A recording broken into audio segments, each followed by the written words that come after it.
سمین، سعادت حسن منٹو کا شمار اردو ادب کے مشہور اور عظیم افسانہ نگاروں میں ہوتا ہے۔ اگرچہ ترقی پسندوں نے ان کو رجت پسند قرار دے کر اپنی تحریک سے الگ کیا تھا، اور ایجاد پسندوں نے ان کی تحریروں کو فاش گوئی قرار دے کر ان کو مسترد کیا تھا۔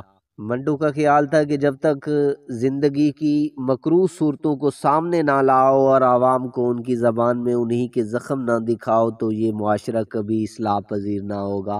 وہ اس دور میں واز کے نہیں طنز کے قائل ہے۔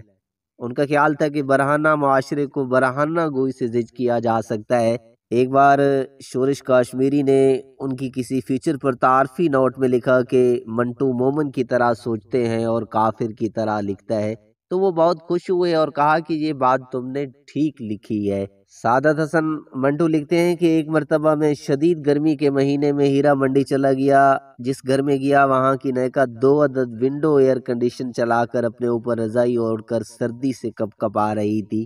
میں نے کہا کہ میڈم 2 اے سی چل رہے ہیں، آپ کو سردی بھی لگ رہی ہے، آپ ایک اے سی بند کر دیں تاکہ آپ کا بل بھی کم آئے اور سردی بھی نہ لگے۔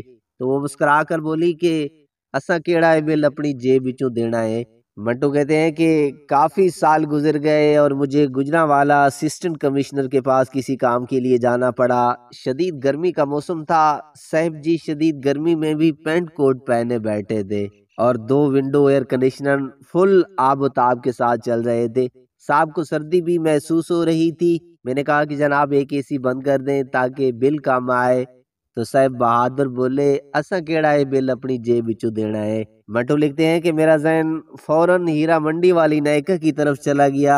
دونوں کے مکالمے اور سوچ ایک ہی جیسی تھی۔ تب میں پورا معاملہ سمجھ گیا، یعنی ہیرا منڈی کی نائکا اور کمشنر آفس میں کوئی فرق نہیں۔